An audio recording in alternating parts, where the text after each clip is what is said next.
સમુદ્રમાં વધી ભારતની તાકાત ઇન્ડિયન નેવીમાં સામેલ થયા નવા 3 સ્વદેશી યુદ્ધપોત આઈએનએસ દુનાગિરી અગ્ર્ય અને સંશોધક નૌસેનામાં થયા સામેલ। પીએમ બોલ્યા, આ યાત્રા ભારતની આત્મનિર્ભરતાની યાત્રા છે।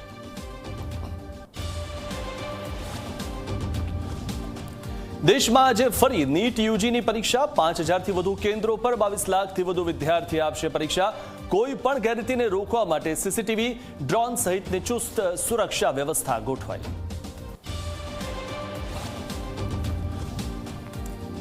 રાજકોટમાં બેફામ નબીરાએ સર્જ્યો અકસ્માત। પૂરપાટ ઝડપે દોડતી કારે 2 થી 3 વાહનોને અડફેટે લીધા। ભાગવાનો પ્રયાસ કરતા ફરી અકસ્માત।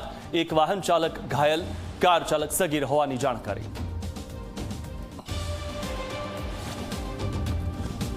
નવસારીમાં વહેલી સવારે છવાયો વરસાદી માહોલ। હવામાન વિભાગે હજુ 6 દિવસ સુધી કરી છે વરસાદની આગાહી। માછીમારોને પણ દરિયો ન ખેડવા અપાઈ છે સૂચના।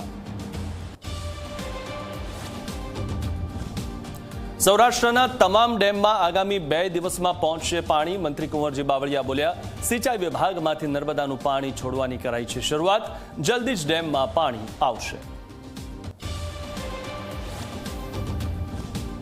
ભારત સહિત વિશ્વભરમાં આજે યોગ દિવસની ઉજવણી। પીએમ મોદીએ કોલકાતામાં કર્યા યોગાસન, તો અમિત શાહે અમદાવાદ અને મુખ્યમંત્રી ભૂપેન્દ્ર પટેલે માણસામાં યોગ કર્યા। નિયમિત યોગથી નિરોગી રહેવાનો આપ્યો સંદેશ।